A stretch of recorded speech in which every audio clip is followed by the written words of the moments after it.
और उस घर में एक सास थी जी, बड़ी खतरनाक सास थी। भगवान ना करे ऐसा सास किसी को मिले। बंधु जब से शादी हुआ ना, कथा कीर्तन भागवत सब बंद।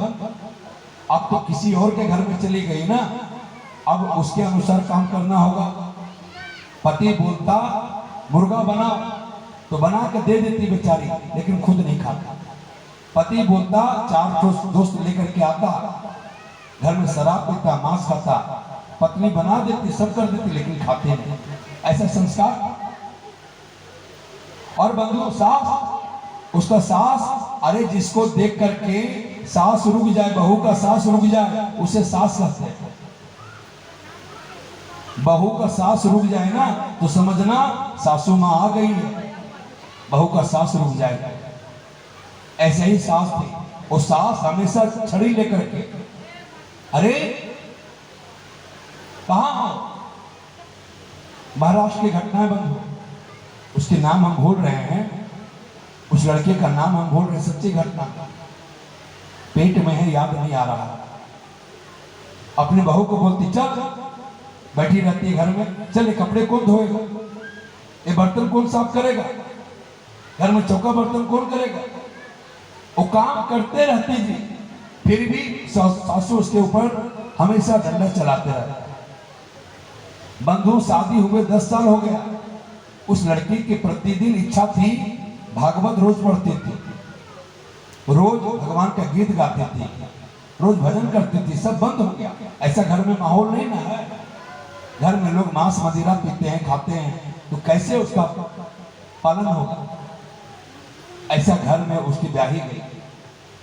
एक दिन बंधुओं, बड़े 10 साल के बाद उस गांव में भागवत कथा की कलश शोभा यात्रा जा रही है। आगे आगे भागवत जी का लेकर के एक व्यक्ति, जैसे हमारे सुखदेव चौहान जी हैं ना, कैसे भागवत जी लेकर के जा रहे थे। हमारे मैया लोग कलश लेकर के गोदर में, हम लोग घूम करके आए जल लेकर के। तो उस गांव में भागवत जी की कलश शोभा यात्रा निकली, तो उसी का गली होकर के कलश यात्रा जा रही थी और गीत गाते हुए जा रही थी, राधे कृष्णा राधे कृष्णा राधे कृष्णा राधे कृष्णा। भजन गाते हुए जा रही थी। भजन देख करके दौड़ के चौखट पे आई वो बहू, अरे भागवत जी की शोभा यात्रा है, हमारे गांव में भागवत हो रही है, हम भी जाएंगे, हम भी कथा सुनेंगे। और जानते हैं बंधु, 8 दिन भागवत कथा चलती है। क्या की बहू ने बेचारी, अपने घर का पूरा काम साफ सफाई समय से पहले कर दी। और सासू माँ को जाकर बोली, माँ गांव में भागवत हो रही है, जाने दो ना माँ, भगवान की कथा सुनेंगे, गीत गाएंगे, बड़ा आनंद आएगा माँ, जाने दो। बहू बोली कथा सुनेगी, छड़ी घर से निकाली और तर तर तर तर करके मारने लगी। और साफ कपड़ा को जी, और साफ बर्तन को फिर से गंदा कर दिया। अब चल, इसको कौन मैसेगा, तेरा बाप, चल इसे साफ कर। बर्तन कौन साफ करेगा, घर की सफाई कौन करेगा, कपड़े कौन धोएगा। बंधु सास ने अपने बहू को भगवान की कथा सुनने के लिए भागवत के लिए नहीं भेजा। वो रोने लगी, हे भगवान, हम ऐसा क्या गलती किए थे, जस्ट विपरीत मेरा घर परिवार मिल गया। मेरे पति मांस मदिरा खाते हैं, मेरे घर में लोग अवश्य भोजन बनाते हैं। अब हम थोड़ा सा मन किए कि हम भगवान की कथा सुने, तो उसमें भी जाने नहीं देते। बंधु नहीं जाने देते। बंधुओं, भगवान को सब कुछ बर्दाश्त है, लेकिन उसका भक्त अगर रोता है तो भगवान को कभी बर्दाश्त नहीं होता। प्रबल प्रेम के पाने पड़ के प्रभु को नियम बदलते देखा। मेरा मान भले टल जाए पर भक्त का मानना टलते देखा। आज मेरे गोविंद को दया आ गई थी। रोज काम करते करते रोती कि भागवत हो रही है, गीत हो रहा, हम नहीं जा पा रहे। सासू चौखट पे बैठी रहती, दरवाजे पे खड़ा घंटा लेके, कैसे जाएगी तू कथा सुनने। सासू छड़ी लेकर के बैठी रहती। कई घरों में ऐसा है। जानते हैं भगवान कैसे कृपा की है। मेरे गोविंद से रहा नहीं गया। एक भक्त रो रहा, उनकी एक वैष्णव बेटी रो रही है। भगवान ने उसका जो सास चौखट पे बैठी है ना, भगवान मेरे गोविंद ने उसी का सास का रूप धर लिया, उसी का सास का रूप धर लिया। उसके बाद आई जहां जिस कमरे में रो रही थी और बोली सुनो बेटी, सुनो इधर। बेटी जब बोला ना तो सोचा आज सूरज पूरब से पश्चिम कैसे उगला, माँ हमें बेटी बोल रही है। वो तो भगवान रूप बदल करके आए थे जो उसकी सास का। अच्छा सुन, कथा सुन के जल्दी चली आएगी ना। बोला हाँ माँ, सारा काम घर का निपटा दिए माँ, बस जाऊंगी। भगवान का 3 घंटे कथा होती है, कथा सुनेंगे, गीत गाएंगे, आरती होके फिर तुरंत घर चली आऊंगी माँ, देरी नहीं करेगी। नहीं माँ, जरूर से जरूर। और उनका वेश बदल के भगवान आए थे। इनको सोचे कि हमारी सास है, वही ऑर्डर दे रही, और उसको घर से भगवान वही वेश बदल करके बोले जाओ कथा सुन करके आओ, जल्दी आना लेकिन, नहीं तो तुम्हारी खैर नहीं। वो बेचारी बहू गई और जा करके उन्मत्त होकर के आज भागवत के पंडाल में जी खूब नाची, खूब गाई, खूब भगवान का कथा सुना। और कथा सुन के आरती के बाद जब घर में आई तो 1 नंबर सास छड़ी ऐसे चला रही है। वो तो भगवान थे ना, इसी तरह उससे निकलवा दी। लेकिन 1 नंबर सास जो ओरिजिनल थे बैठी हुई थी, तो सोची हम तो सास से पूछ के गए हैं, हमें थोड़ी मारेगी। अब जैसे ही गई तर तर तर तर तर तर छड़ी से मारने। कहाँ गई थी वो? सक्कूबाई था। हाँ, उसका नाम सक्कूबाई था। ये महाराष्ट्र की घटना है। उस बहू का नाम सक्कूबाई था। कहाँ गई थी सक्कू माँ? अरे आप ही से तो पूछ के गए थे भगवान की कथा सुनने, भागवत सुनने। अच्छा, अब झूठ भी बोलने लगी। हमने कब बोला तुझे कथा सुनने के लिए? अरे माँ, आप ही ना बोले, आप ही ना बोले थे। अच्छा, हम बोले थे, मालूम है बंधु। वो गई थी शाम को और लगभग आने में 9-10 बज गया। तब तक क्या की भगवान मालूम है? उसके घर के जितने कपड़े थे, बर्तन थे, भगवान ने खुद धो दिया।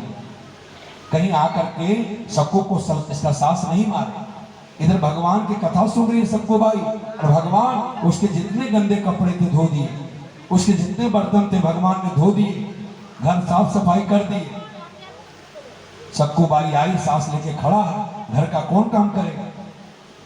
हाथ पकड़ के ले गई तो देखता कि पूरा घर साफ है, एकदम चकाचक, पहले से भी और ज्यादा साफ, बर्तन चमचम कर रहा है, कपड़े साफ हो गए एकदम। उसका दिमाग चकरा गया, अरे ये गंदे कपड़े किसने धोए? ऐसा तो हम करके नहीं गए थे। जानते हैं, भगवान खुद कपड़े धो दिए, भगवान ने बर्तन धो दिए, घर का चौका बर्तन कर दिए। उसी समय बंधुओं, उसकी सास वहीं थी, बहू वहीं थी, पति वहीं थी। भगवान उस समय उनके बीच में प्रकट हुए, भगवान साकार रूप में।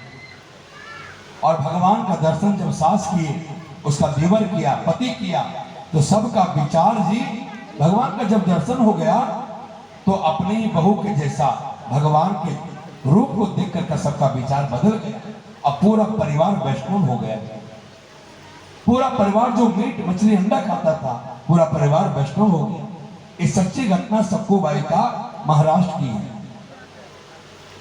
बोलिए भागवत भगवान की। उलाहना के बहाने आज सारी गोपियां, सासू जी गई गोधर में शंकर भगवान का मंदिर जल चढ़ाने, और नई बहू ने क्या किया, घर की जितनी मटकी थी सब फोड़ दी। सासू आई, अरे बहू ये मटकी किसने फोड़ी? बोली माता जी नंद जी के लाला आए थे, मटकी फोड़ करके चले गए। सासू बोली अच्छा, वो नंद का छोरा उतना साहस मेरे घर के सब मटकी फोड़ दी। अरे बहू मैं जाऊंगी ना तो बात बढ़ जाएगी, तू जा मेरी ओर से यशोदा का ताना देकर के आ, यशोदा को उलाहना देकर के आ, मैं जाऊंगी तो बात बढ़ जाएगी। सारी गोपियां जी यही तो चाह रही थी कि कैसे भी यशोदा के घर जाए और इसी उलाहना के बहाने आज लाला का दर्शन हो जाए। इन गोपियों का ताना, ये उलाहना तो बहाना है। आदरणीय मेरे माता बंधु ध्यान से सुनिए, वृंदावन में आज भी जो नई बहू होती है ना, नया शादी कोई करके आता है तो 2 साल 3 साल बड़े पर्दे में रहती है, एकदम घूंघट नीचे रहता है। आज भी वृंदावन के गांव जाइएगा ना, 2 साल 5 साल वहां की लड़कियां बहू पर्दे में रहती है, घूंघट में रहती है। ऐसा नियम है वृंदावन में। आज तो दर्शन करने का बहाना मिल गया, सारी मटके फूट गई, सुलहना देने जा रही है। माता यशोदा अपने घर में काम कर रही थी, पूजा घर के खिड़की से देखा तो आज यशोदा क्या देख रही है, नई नई बहू आज सब यशोदा जी के आंगन की तरफ आ रही है। आज लाला का जन्मदिन है नहीं, हमारे घर में एकादशी का व्रत भी नहीं है, हमारे घर में सत्यनारायण भगवान का कथा भी नहीं है, तो ब्रज की गोपियां आज हमारे घर में क्यों आ रही है? यशोदा मां सोची। सारी वृंदावन की गोपियां यशोदा मां के चौक में आ गई। नई बहू सब आती है ना तो लोग आश्चर्य हो जाते हैं, सब नई नई बहू आज यशोदा के आंगन में आ गई। यशोदा बोले, आओ बहना, क्यों आई, बोलो क्या बात है? गोपियां बोले, ए यशोदा जी, पहले ये बात बताओ आपके लाला कहाँ? पहले एक बात बताओ आपके लाला कहाँ है? धीरे धीरे वहां सैकड़ों गोपी पहुंच गई जी। किसी ने 2 मटकी फोड़ी, किसी ने 4 मटकी फोड़ी, अरे एक गोपी ने तो अपने घर के सारी मटकी फोड़ दी और चौराहे पे आके सब मिल गई और सब यशोदा के आंगन में आके जमा हो गए। यशोदा मैया बोले, क्यों, मेरे लाला ने कुछ अधम उधम क्यों का? एक गोपी बोली, पहले ये बताओ यशोदा जी, आपके लाला हैं कहाँ? मैया बोली, अरे पलना में सोए रहे थे। मैया ने आवाज लगाई तो पलना से निकल के गोविंद दौड़े दौड़े आए। आज जैसे ही अपने घर में गोपियों को झुंड को देखा तो कन्हैया ने सोचा आज फिर कोई नाटक ये गोपियां कर रही है, फिर बहाना करेगी और हमें मां से मार खिलाएगी। मां यशोदा की साड़ी के पल्लू को पकड़ के गोविंद खड़े हो गए थे। सारी गोपियों को देखे ना तो मां यशोदा के साड़ी को पल्लू को पकड़ के मेरे गोविंद खड़े हो गए। आचार्य सुखदेव जी कहते हैं, मेरी माता बहनों ध्यान से सुनिए, आराम से बैठ के सुनिए भगवान के चरित्र को, ऊपर नीचे मत कीजिए, पीछे तो एकदम मत देखो, केवल केवल भागवत जी का दो। बैठिए आराम से सुनिए कथा को। मैया यशोदा के पल्लू को पकड़ के खड़े हो गए। आचार्य सुखदेव जी कहते, राजन एक बार तुम दर्शन करो यार, ओ गोधर वालों, एक बार अपनी आंखों खोल कर दर्शन करो भगवान के इस रूप का। आज तीनों लोक का मालिक मां यशोदा का आंचल को पकड़ के थर-थर कांप रहा है। मां यशोदा के साड़ी को पल्लू को पकड़ के भगवान आज थर-थर कांप रहे हैं, इस डर से कि गोपियां शिकायत करेगी, आज फिर मैया पिटाई हो करेगी। मां यशोदा ने लाला के सिर पे हाथ रखा, बगल में खड़े हो गए और डर के मारे मैया बोली, क्या उधर क्यों मेरे कन्हैया? गोपियां जो उलाहना दे रही है ना, जरा सुखदेव जी के शब्दों में सुनिए कितने गजब का उलाहना। एक गोपी बोली, अजी यशोदा जी, आपके लाला हमारे घर में जाए और हमारे बछड़न को खोल दे। यशोदा मैया बोली, अरे काम ही तो करे, तुम्हारे गाय के बछड़े को खोल दे तो काम ही तो करे। बोले, नहीं यशोदा जी, इनको जब पता चला ना कि गाय दुहने का समय हो गया तो गाय दुहने के 1 घंटा पहले ही सारे बछड़न को खोल देता है और सारा दूध बछड़ा पी जाता है, अब हमको एक भी दूध नहीं मिलता। ऐसे ऐसे उधम आपके लाला करे। तो यशोदा मैया बोले, सुनो, अगर ऐसे उधम लाला करे तो तुम या को निक डांट दिया कर, आंख दिखाकर डांट देगी तो उधम नहीं करेगी। तो एक गोपी बोली, यशोदा जी, यदि हम आंख निकाल करके लाला को डांटे तो हमको देख करके खिलखिल खिलखिल हंस जाता है। अब इसका हंसी देख करके हमें भी हंसी आ जाती है, सारी गुस्सा ठंड हो जाती है। सारी गुस्सा आपके लाला को देख करके ठंडी हो जाती है। तो यशोदा मैया बोले तो मैं क्या करूं बताओ।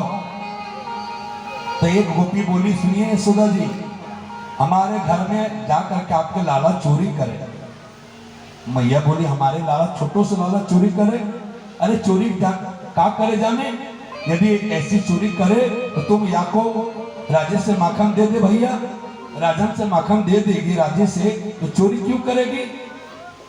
तो एक गोपी बोली नहीं यशोदा जी, इसको हम राजे से माखन देते हैं ना, टेढ़े भो कर लेता है, अब होए तो चोरी के मीठे लागे, बोलता है मुहे तो चोरी के मीठो लागे, राजे के मीठो नहीं लागे। अब बताओ हम क्या करें।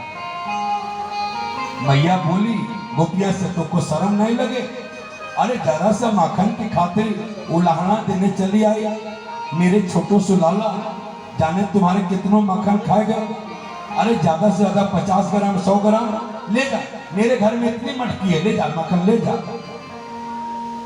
एक गोपी बोली यशोदा जी आप तो नाराज हो गई हैं, अरे आपके लाला चोरी करे माखन खावे बुरा नहीं लगे, पर सोए थोड़ी खाए, एक चोरी करे पूरे मंडली बना करके। आदरणीय मेरे माताओं बंधुओं गोधर वालों, भगवान का एक कमिटी है जी, वृंदावन में भगवान का एक कमिटी है, और उस मंडली का उस कमिटी का नाम है जानते क्या, बाल गोपाल चौर्य विद्या प्रचार मंडल।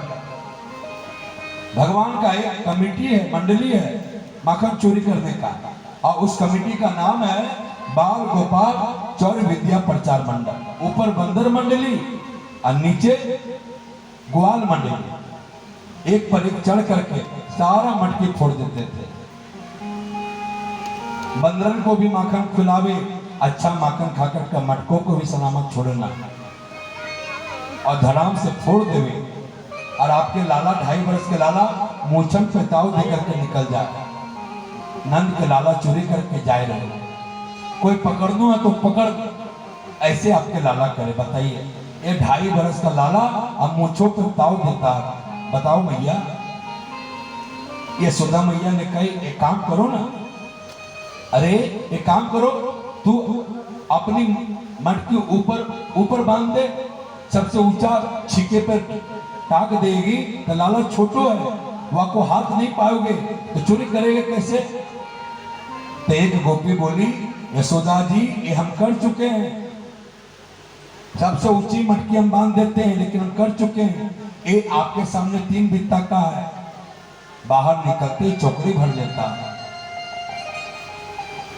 नीचे उखल खड़ो करके, ऊपर उखल खड़ो करके, सखा खड़ो करके, ऊपर खड़े करके प्रेम से खावे। मैया बोली अच्छा, बोली अजी एक बार तो क्या बताऊं, हमने अपने दही को मटकी पीपल के डाले पे लटका दिया, हमने कहा देखें आज तेरे लाला चोरी कैसे करे, खिड़की से देखते हैं, तो आपके लाला कहीं से 25 हाथ लंबा बांस लाया, अब मटकी के नीचे से बांस से मारा, मटकी फूट गई और ओग लगा कर नीचे खड़े हो गए, नंबर आई तो नंबर से सारे दही मटकी पी गए।